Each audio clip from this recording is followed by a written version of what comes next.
A blessed church. God has been very good to you, and my wife and I have only been here for a short time. We just got in late last night, probably 10:30, 11 o'clock.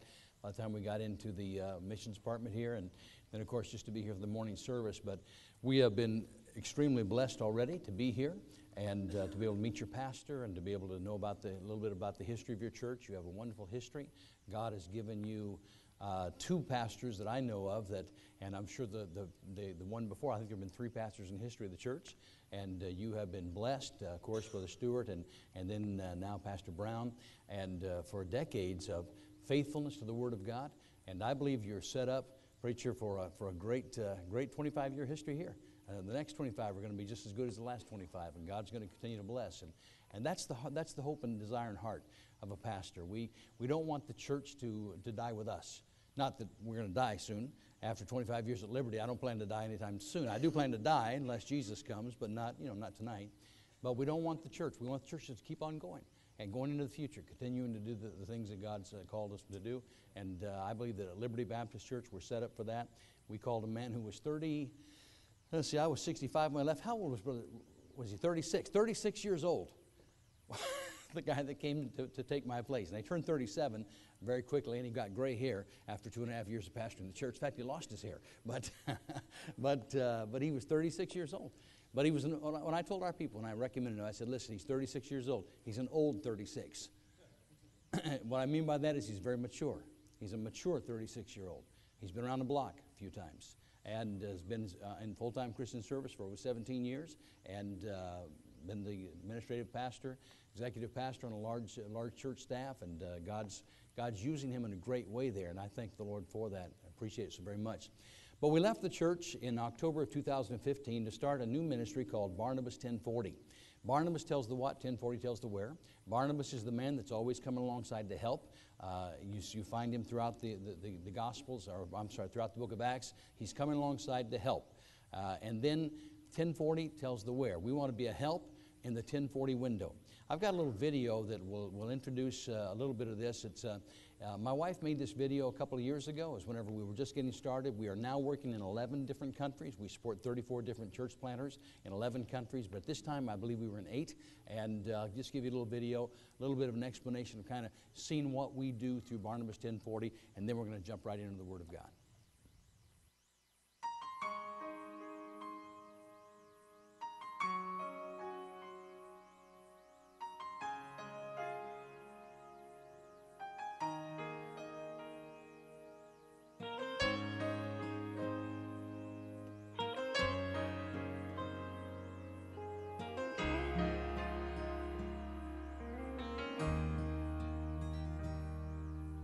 Jesus sat with publicans and sinners. He made a special trip out to a well to talk to a sinful, skeptic woman. And in the end, her soul was saved from hell. But Christians today, we just walk away, 'cause we don't have the time. But would you dare to care?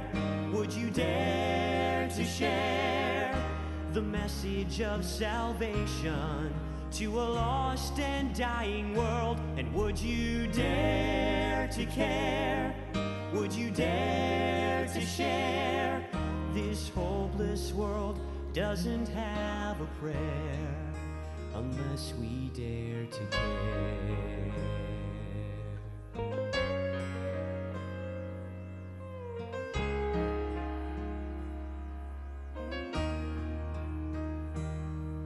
So many in this world are hurting every day, but do we have compassion as we should? Lord, give us eyes to see them all the way you do.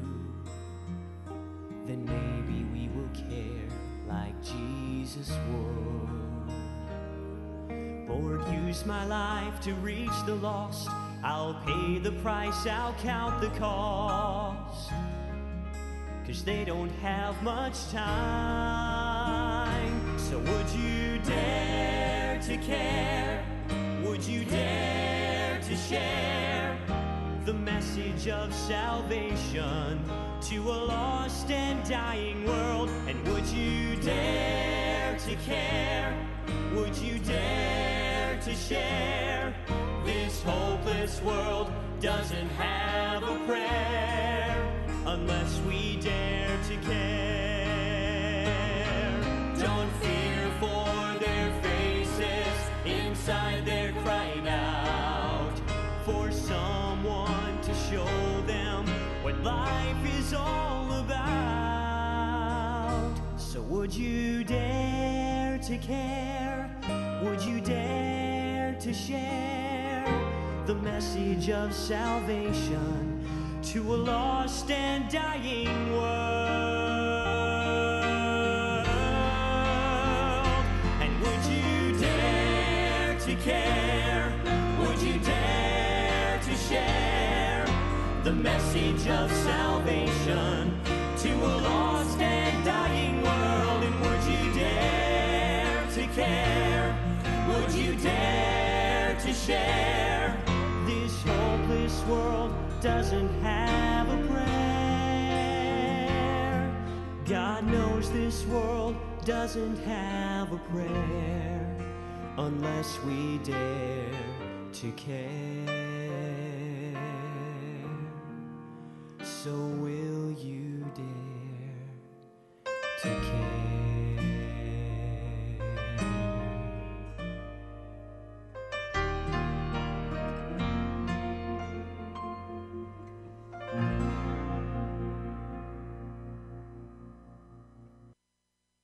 Questions that I've been asked when I was leaving the church there in Southern California to begin this ministry.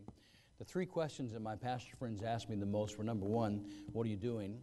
Number two, why are you doing it? And number three, what do you need? It wasn't exactly the way I just said it to you, though. It wasn't so much where they came, they called, hey, Dwight, we heard you're leaving. What are you doing? It was like, hey, Dwight, we heard you're leaving. What are you doing? And then when I told them, they said, why are you doing that? And then almost reluctantly, Pastor, okay, what do you need? But what are you doing? Why are you doing it? What do you need? Tonight I want to take a few moments. I know I'm taking 1 Peter 3:15 out of context, where the Apostle Peter said that we are to be ready to give an answer to every man that asks us a reason for the hope that is within us. I'm taking it out of context, but just taking that principle to say I want to give you an answer tonight. The answer to those three questions: number one, what are you doing? Number two, why are you doing it? Number three, what do you need? First of all, what are you doing? What we're doing is we're helping to plant churches in the countries of the world that have the least access to the gospel. Now, this part of the world, in the 1040 window, is often called the resistant belt. It includes the majority of the world's Muslims, Hindus, and Buddhists. The things that draws us to that part of the world is the fact that it's the least evangelized portion of the world. Most of the countries in the 1040 window have less than 2% of their population that profess any kind of Christianity at all. Many of them have less than 1%. If the rapture takes place tonight, you know that America's in trouble, right? America professes something like 78% to be Christianity. Now, we understand that 3 out of 4 people in America are not saved. I get that. 3 out of 4 people in America do not know the Lord Jesus Christ, their personal Savior, but 3 out of 4 profess that they do. If the rapture takes place tonight, America's in trouble. Now, I don't know what portion of our country is really saved. Let's say it's 25 or 30%. If the rapture takes place, 25 or 30% of our people disappear tonight. If the rapture takes place tonight, it's business as usual in the 1040 window. Bangladesh doesn't even know that anybody went. Thailand doesn't even know anybody's gone. Less than 2% of the people are going to disappear if the rapture takes place. I want you to consider some statistics that I want to give you tonight. And when I give statistics, you know, preacher, we throw out statistics all the time, and sometimes I wonder, where's he getting that? So let me give you some stats, and I'm going to tell you where I got them. If they're wrong, take it up with this man, Claude Hickman.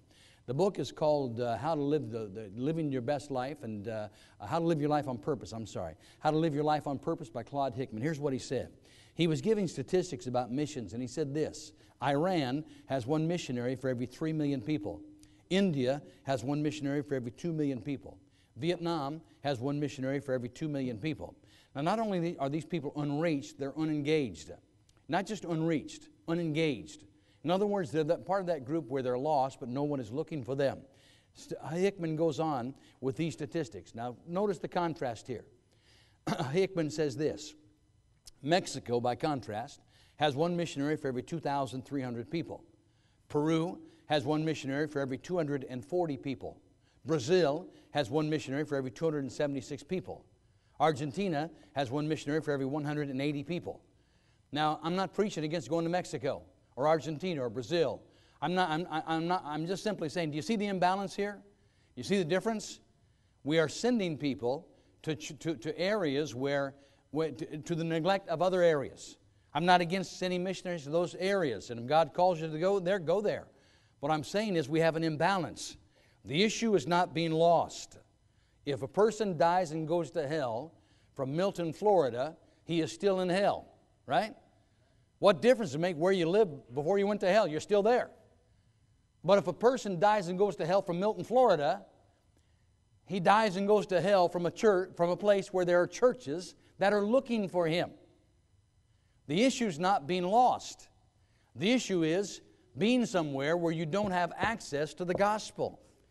We believe that the best hope these precious people have is a partnership designed to get the gospel message to them, where we partner with Western churches and foreign missionaries and national pastors.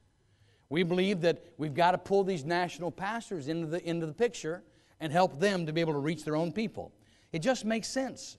We will relate to somebody who looks like us, who speaks our language, eats our food, lives like we do, understands our culture. And again, I'm not discounting the need for foreign missionaries. We still need people to go. But if the foreigner is our only plan, it's a bad plan. If the only plan we have is that a foreigner who looks like me and you, and we go to another country, we spend years learning the language, and then we try to reach people with the gospel, and we're the only plan, that's not a good plan. We need both nationals and missionaries that are doing the job. And so what are you doing? We're trying to get those national pastors supported on a temporary basis while they build indigenous churches that grow to be self-supporting, so when the missionary pulls out someday, if he has to, the church goes on. The gospel still being propagated by their own people. Number two, why are you doing it? There are three reasons. First of all, the Great Commission. Jesus said, go.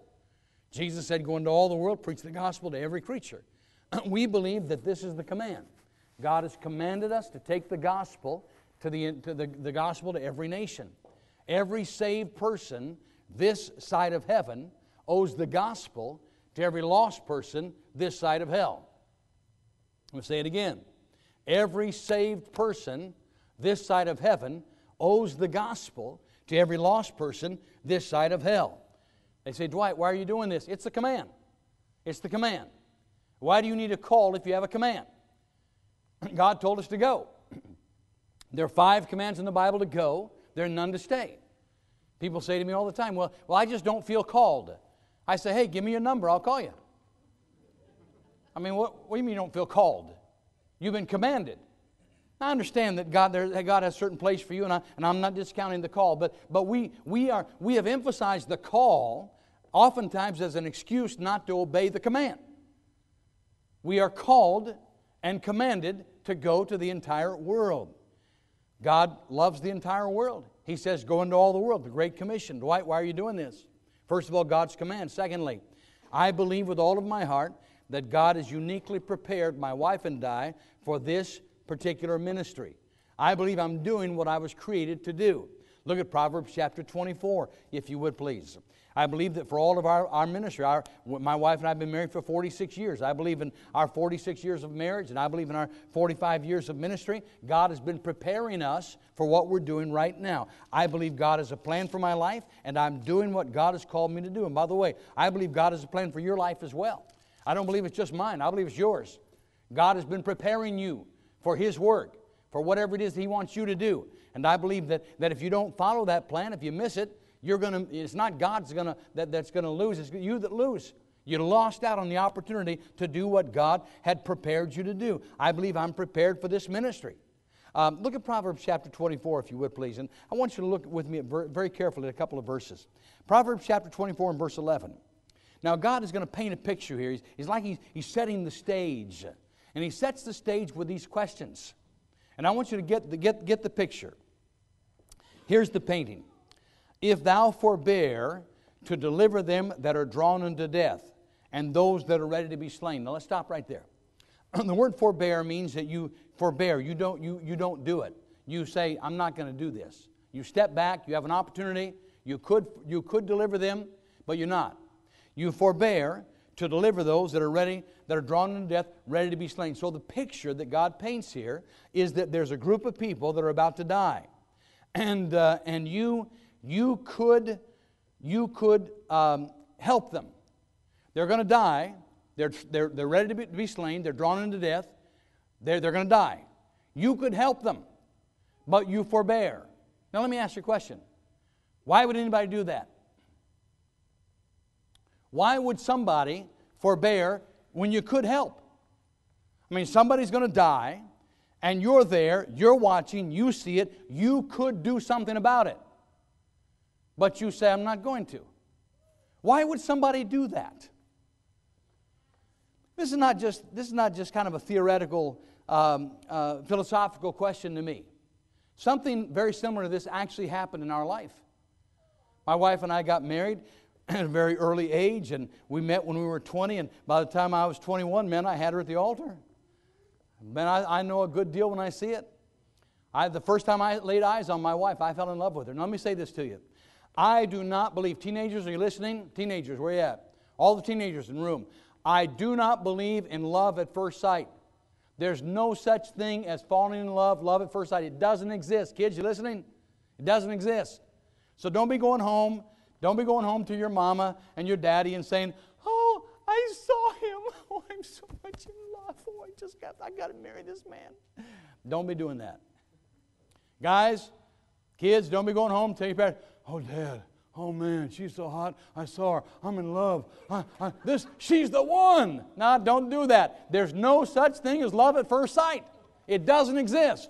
Okay? We clear? Everybody's good? You don't see somebody and fall in love at first sight. It doesn't exist. But it did happen to me. It doesn't happen anymore, but it happened 46 years ago. It doesn't happen anymore. It used to happen, but it doesn't happen. It's something it's one of those gifts that passed. You know, it was a transient gift. It's gone now. It's no longer a gift that God gives today. I fell in love with my wife the first time I saw her, and we got married, and we went off to Bible college, and I went off to college in Springfield, Missouri. God has since forgiven me for that. I should have gone to PCC. I apologize. I've asked God to forgive me 100 times for it, and I'm loved unconditionally, as the girls said. So I went off to Springfield, Missouri, to go to Bible college. Graduated from Bible college. We moved back out to California. Moved to a city where we didn't know a soul, didn't know anybody, preacher. I mean, nobody. We didn't have a prospect. We didn't have a suspect. Nothing. We moved to a town. Got a job. Had $50 a month in support for 6 months. That was it. Back in those days, you just went to town, got a job, and started knocking on doors. This is how we did it 45 years ago. So we went to town. Got a job, started knocking on doors. Got a job and worked there for a couple of years and got this church started. One Saturday morning, I was out visiting. And while I was out visiting, my wife was home. By this time, we had 2 little girls. And my wife was home with the kids, and something happened, and she was burning some things in the fireplace, and anyway, the roof caught on fire of the house. Now, the house was on fire. The smoke had not yet come down into the living quarters to where she knew anything was going on. The girls are sleeping, one girl is coloring. She's about 4 years old. She's coloring at the kitchen table. The other girl, the little girl's about 2 years old. She was taking a nap. My wife was doing some things in the kitchen. The house was on fire. My neighbor across the street happened to come out providentially, by the providence of God, came walking out the door on a Saturday morning, and he looks across the street and sees that our house is on fire. You know what he did?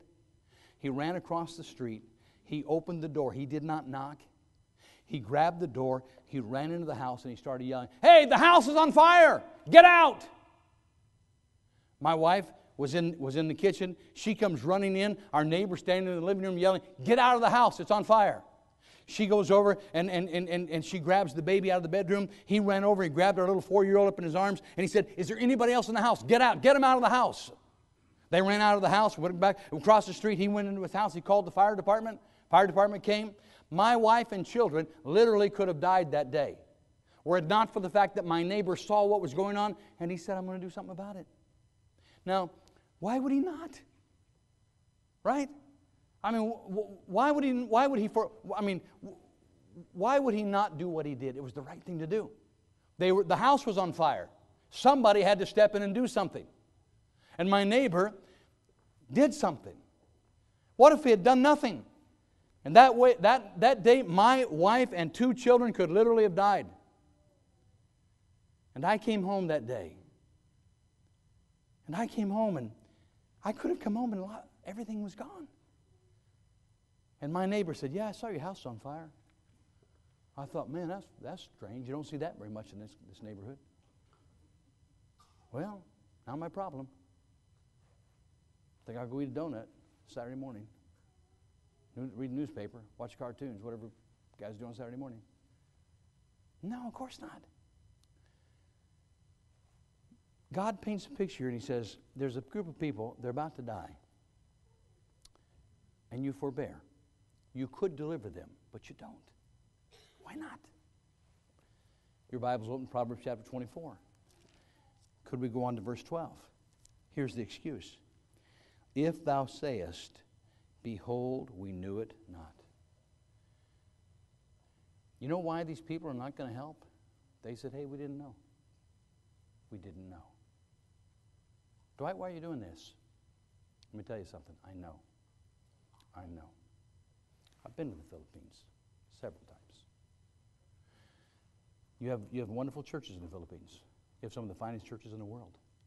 I was in the Philippines a few weeks ago, and the meeting had over 5,000 people in that meeting for the Spiritual Leadership Conference Asia. But we have islands, and we have villages, and we have places in the Philippines where they're still waiting to hear the gospel, don't we? We have people. We have places all over Asia where they are still waiting to get the gospel. They're going to die. They're going to go to hell without ever hearing of Jesus Christ. I know they're there. These people said, we didn't know. Doth not he that pondereth the heart consider it? And he that keepeth thy soul, doth not he know it? These people said, God, we didn't help them because we didn't know. And the writer says, God knows your heart, and God's considering these excuses that we give.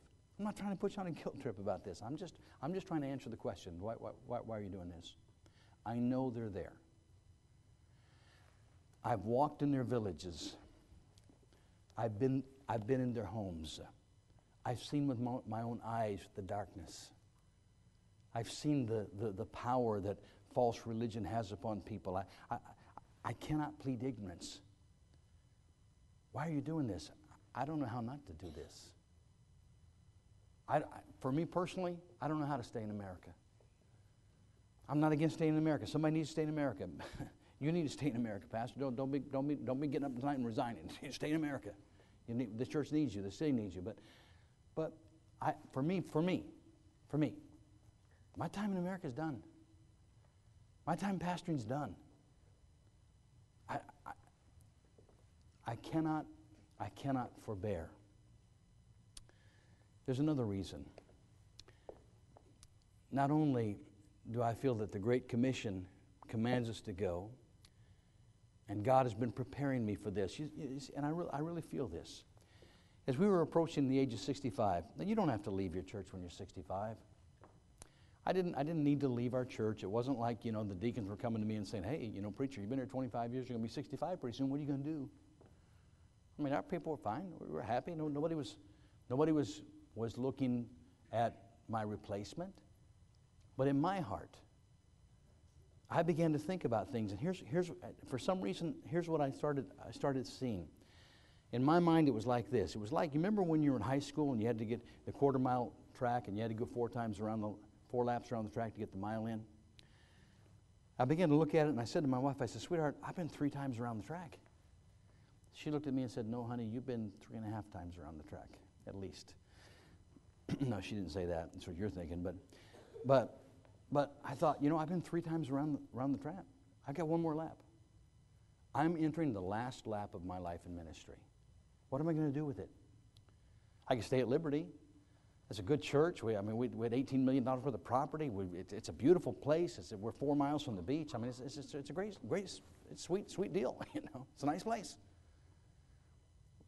Southern California, you can go play golf. You can go to the beach. I mean, it's Florida without the humidity and the bugs. What's not to like about this? But I got one last opportunity. I said to my wife, sweetheart, someday we're going to have to turn this church over to another man. I'm 60. I'll be 65 soon. Can I pastor the church at 65? Yes. Do I need to leave? No. But in 5 years, I'll be 70. Can I stay when I'm 70? Yeah, probably. Can I stay when I'm 75? Maybe. Can I stay when I'm 80? That's it. That's it. This guy knows. Hey, come on. Little positive feedback here, you know. You ever heard this thing about hurting people's feelings? Can I stay at 80? Come on. Someday you have to turn it over. I said, honey, why don't we do it now? While we've got the strength, the ability, the mind, the health to go start this new ministry. Dwight, why are you doing this? There's another thing I want to mention to you. Look, if you would please, at Proverbs chapter 23. I'm sorry, Proverbs chapter 21. I really believe that this ministry, Barnabas 1040, by supporting national pastors, we can get things done that in the 1040 window that just cannot be done without it. A couple of years ago, maybe about a year and a half ago now, my wife and I, in fact, I was still pastoring at Liberty at the time. My wife and I were in Vietnam, and some of those pictures that you saw were taken there. In that building, I don't know if you caught it or not, there was a building where we were sitting on the floor in a circle. When we went to that building is up in the central highlands of Vietnam. I was preaching in Saigon, and the missionary in Saigon, Filipino missionary that we worked through there, he asked me, he said, he said, there's a group of people up in the central highlands where I go, where these villages, and I go a couple of times a year, 2 or 3 times a year, and I meet with these Vietnamese pastors for training. He said, would you like to go? I said, I'd love to go. So we flew from Ho Chi Minh City, formerly Saigon, to Da Nang. In Da Nang, we got a car, and we drove about 3 hours up into the mountains. And the pastor said, and I said, what we're going to do, he said, we're going to go from village to village to village. And he said, when we come to a certain village, he said, here's what I want to do. The car's going to stop. And he said, we'll stop in front of a house. And he said, when the car stops, get out of the car. Don't loiter. Don't look around. Don't take pictures. Just walk directly into the house in front of you. The car's just going to stop. You get out. You walk in. You and your wife walk in and sit down. And then the car's going to drive away. I said, okay. We did it exactly the way he said. I mean, the car stopped, we got out, boom, into the building, car drove away, kept driving. We got inside, and people were sitting on the floor. They gathered around in a circle. They started coming in, and after a while, there were about 20 or 30 people in the room, and they were talking very intently. I didn't know what they were saying. They were speaking Vietnamese, but I could tell that something was intense. That finally, the Filipino missionary looked at me, and here's what he said. He said, Pastor, we have a problem. And I said, okay, what's the problem? He said, you are the problem. He said, the police have surrounded the building. They want to know why you're in here. Now think about this for a minute. The guy goes 2 or 3 times a year. He's not Vietnamese, but he's Filipino. He looks a lot like you, brother. He doesn't look like me. And he looks enough like you and like them that he's been able to go to these villages without a problem for a couple of years. And now all of a sudden I show up. And the first time that I'm there, my wife and I are in that, but the first time we're there, the police come and surround the building and want to know why the foreigner is there. These guys, these pastors we support, they can go places where we cannot go, where the missionary cannot get there. This is just something I believe God can use and is using in a great way. Look at Proverbs 21, though, and verse 13. Here's a verse that I want us to read together. Proverbs 21:13. Let's read it together. Ready to begin. Whoso stoppeth his ears at the cry of the poor, he also shall cry himself, but shall not be heard. I think another reason why we're doing it is because of God's compassion. For 25 years, my wife and I lived just a few minutes from Disneyland. Disneyland is the magic kingdom. It's the happiest place on earth. Disneyland it's a great place.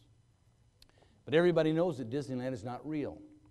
The magic kingdom is an illusion. It's where you go and pay $150 to spend a day and live in a dream world. It's not real. But in our world today, there are two kingdoms. They are real kingdoms with real people. America is the magic kingdom. It's a wonderful place to live. In the magic kingdom, kids are encouraged to dream about what they might become. And then we encourage our kids, go chase your dreams. In the magic kingdom, people struggle with first world problems. We struggle with things such as, where will we go for dinner tonight? How's the best way to decorate our home? Where should we invest our excess money? Should we buy real estate? Should we invest in a traditional IRA? Should we use a Roth IRA? Should we use a financial advisor? Should we take care of our money ourselves? First world problems. We talk about what kind of car we're going to drive. We struggle with, should we buy an SUV, a crossover, a sedan? Should we get a convertible? It's beautiful weather. I'm not against convertibles. My wife had a convertible. I'm not against motorcycles. I had a motorcycle, big motorcycle, when I lived in California. First world problems. Where should we go on vacation? Should we take a cruise? I'm not against cruises. My wife and I have been on cruises. We've flown to Florida twice, I think, and picked up a cruise ship in Miami, or at least once, maybe twice we've gone. I'm not preaching against cruises. I'm just saying these are the things that we struggle with in our magic kingdom, our first world problems. What kind of vacation? Maybe we should not take a vacation this year. Honey, maybe we ought to do a staycation. How about we stay home and we see the things in our own area, and go to the beach here and do some different things in our own area, and maybe we take that money and we remodel the house, or we put a little extra money into something here or there. We do something else with that money we would have spent on vacation. Which diet, workout regimen are most effective for us? These are first world problems that we struggle with in the magic kingdom. But my friend, outside the borders of the magic kingdom is a much larger kingdom. 4 billion people live in that kingdom. It's a real kingdom with real people. I call it the tragic kingdom. In the tragic kingdom, millions of people go to bed hungry each night. In fact, almost 1 billion people today are chronically short of food. Many of them are slowly starving to death. I read last night after Ben dropped us off, and I was laying there in bed. I read for a while, and I read that 26,000 children every day starve to death somewhere in the world. In the tragic kingdom, people are slowly starving to death. In the tragic kingdom, most citizens have very little access to clean drinking water. We never drink tap water when we're out of this country, never. We always drink bottled water. In the tragic kingdom, people walk miles each day to dip their buckets in dirty water filled with bacteria. They bring it home and give them to their family. It makes them sick. In the tragic kingdom, more than 1/3 of the world's population lives on less than $2 a day. More than 75% live on less than $10 a day. Let me give some stats from MSN Money. MSN Money said this: if you made $15,000 last year, you're in the top 20% of the world's income earners. If you earn $25,000 or more annually, you're in the top 10% of the world's income. If you earn more than $50,000 a year, you're in the top 1% of the world's income earners. We talk so much about the 1%. Hey, look in the mirror. I'm the 1%. You are as well.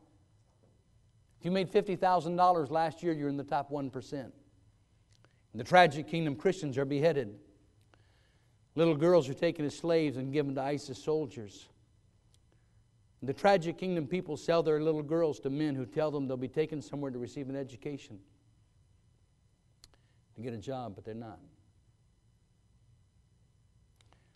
In the Himalayan mountains, there are entire villages where people have come and purchased the little girls that are between the ages of 8 and 12. There's entire villages where you can hardly find a little girl 8, 9, 10, 11, 12 years old. They're gone. They've been purchased, told their parents that they were going to be taken to Kathmandu and they were going to be have an opportunity to go to school, learn how to read and write. They're going to learn how to be maids and work for the rich foreigners that come and stay in the hotels. Most of them are not going to be maids. Most of them are going to be sold into India before they ever get to Kathmandu. Sold into the sex slave in India. You may say tonight, I don't think you ought to talk about that in church. Yeah, I don't either. I don't think you ought to talk about that in church. I don't think I ought to be saying stuff like this in church. In fact, I don't think I ought to be saying it anywhere. But the fact that you don't talk about it doesn't mean it's not going on. It's going on right now. And the fact that we don't talk about it doesn't change it. And the only hope that those people have is that we get people into their villages, planting churches, preaching the gospel. You say, why would you sell your daughter? Look, you don't understand. They don't think like we think. They live in a different world. They're Buddhist. They're living in poverty up there in this Buddhist village, and they think that the reason that they're there is because of something they've done wrong in a past life. Now they've been reincarnated, and they've been placed in this position, and the only hope for them in the next life is to do something good in this life, so that in the next life they won't be in the poverty that they're in this life. And some guy comes along and offers an opportunity for them to help their daughter.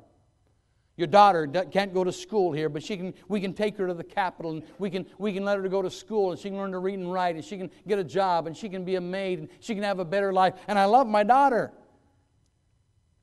But I can do this for her so she won't have to live like we live.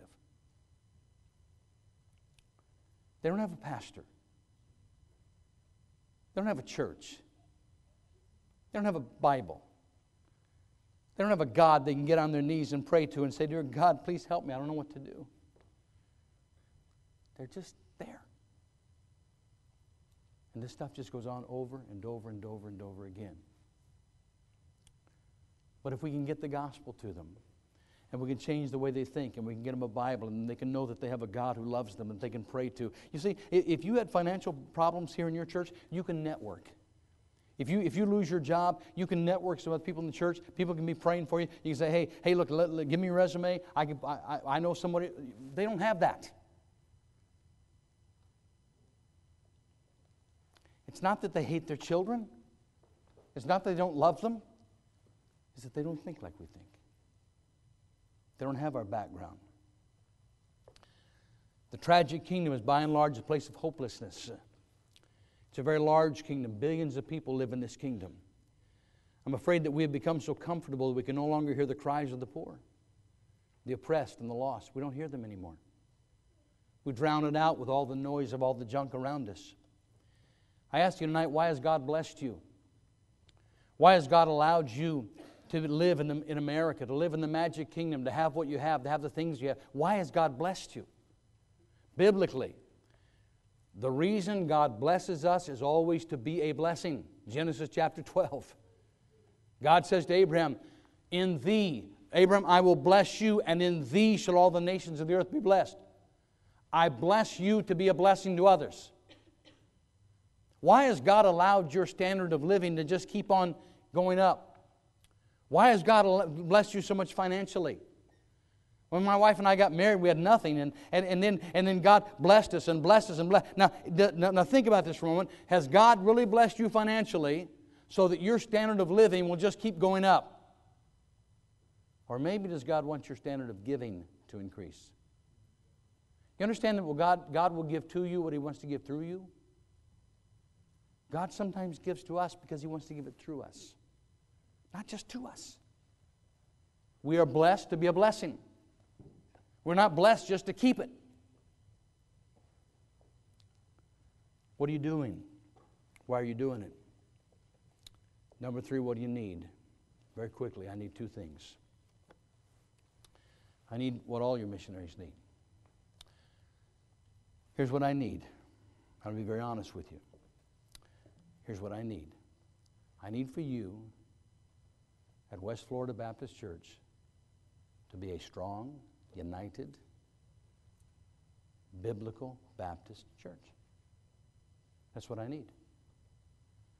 I need you to be a soul-winning church. I need you to be a loving church, a gracious church. I need you to be a kind church. I need you to keep your focus on the main thing. Keep your focus on glorifying God, reaching people. Keep your focus on people like that dear lady that got saved this morning. Keep your focus on winning people to Christ, on helping people. Don't get sidetracked, fighting over silly stuff that means nothing. It's unbelievable how churches across America, they're dividing, they're splitting, they're getting a bad spirit in their church. Even if they don't split, the church has a bad spirit. Because they're all concerned about a song that was sung, or about who got just the craziest stuff you can imagine. Stuff that doesn't matter in the light of eternity. We're having a Christmas program. And I wanted my son to be able to be Joseph in the Christmas program. Or I wanted my little girl to be Mother Mary. Or why didn't my little boy get to be the baby Jesus? Why didn't my son get to sing in the Christmas cantata, but somebody else's son? Maybe because your kid can't sing. I don't know. I don't know. I don't know why your child wasn't chosen. And I know your kid comes home and he's crying. And I know your precious little girl should. Look, my grandchildren should be in every one of those programs. I know, I get it. But I have 2 grandsons who are autistic. You know what? They never get chosen. My autistic grandson never gets on the platform at his church. And gets to be standing up on the platform. Neither one of them. They'd tear the platform to pieces if they got on it, You don't leave the church over it. You don't get a bad spirit over it. We don't fight about stuff. The color of the carpet. The side the piano is on. You know, churches actually divide over which side the piano is supposed to be on? By the way, yours is on the wrong side. I just don't know if you're... Yours is on the right side. It's a good thing you don't live in Romania, because on Romania they put it on that side. They really do. First time I preached in Romania, first thing I noticed, I walked inside the church and said, "Ooh, babe, piano's on the wrong side." Every church it was on the wrong side. They don't know. I made sure I informed them. You want to make sure we bring the right stuff from America to them. Folks, we're dividing over stuff that doesn't matter. I need 2 things. I need your church to be strong. If the churches in America are not holding the ropes, what's happened to the missionaries? The second thing, you knew I'd get to this. I need your dimes. I need your dimes. You say, man, you really are losing it. You meant dollars. No, I don't. I didn't mean it. The other missionaries need your dollars. I need your dimes. We can support 10 of these guys for what it takes to support one foreign missionary. If I were to go into those villages and live where those people live, I would need 10 times as much money as they do. I'm a foreigner. They live like the people live. They don't have to learn the language. I told you about my language teacher this morning. They don't need a language teacher. They don't have to learn the culture, the customs. They don't have to learn how to eat the food. My wife and I live in China. We found a little place that sells American-style food. Guess where we go? Yeah. We go down there and we can buy sometimes sour cream, huh, babe? I bet it's expensive. Don't even tell me how much it is, because the pastor might ask and I don't want to have to tell him. She occasionally buys sour cream, and she can make burritos with sour cream in it. Well, they don't always have it, but sometimes she can. You know what? The national pastors that we support, they look at the sour cream and say, why would you eat that junk? Come and eat some fish eyeballs with me. They're cheap and they're delicious and we love them. I need your dimes. These guys can live on 10% of what it takes for a foreigner to live. Now I'm done. But in closing, I want to ask you 3 questions. Question number 1 is this: what are you doing? What are you doing? Number 2, why are you doing it? I had a guy in a church not long ago that came up to me, and here's what he said. He said, Brother Dwight, I'm 63 years old. He said, let me tell you what my life consists of.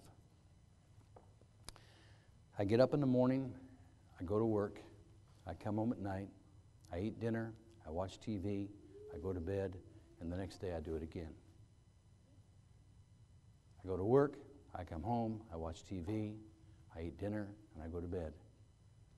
And that's my life every day. And I said to him, why are you doing that?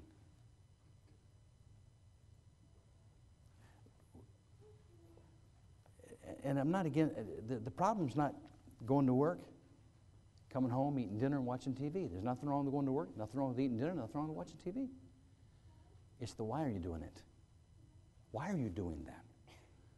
I said, brother, you need to get a vision of understanding that God has put you in that workplace that you might be a witness and a light and a testimony for the grace of God. He's giving you the ability to make money so you can finance your own local church. You can tithe and you can give and you can help your own local church. He's giving you the strength and the ability. You don't have to spend every evening watching TV. Nothing wrong with watching TV. I'm not against TV. Nothing wrong with it. But you know what I'm saying. I'm saying in general there's nothing wrong with TV. But you could use some of those evenings volunteering at the church. You go out for the visitation program. You could work on a bus route. You could teach Sunday school. You could help in the children's church. What are you doing, and why are you doing it? Then number 3, what do you need? What would God have to do in your life for you to say, I want to make a difference in the world? I don't want to just live and retire and go play golf. I want to make a difference in the world. What are you doing? Why are you doing it? What do you need? Let's stand with our heads bowed if we could.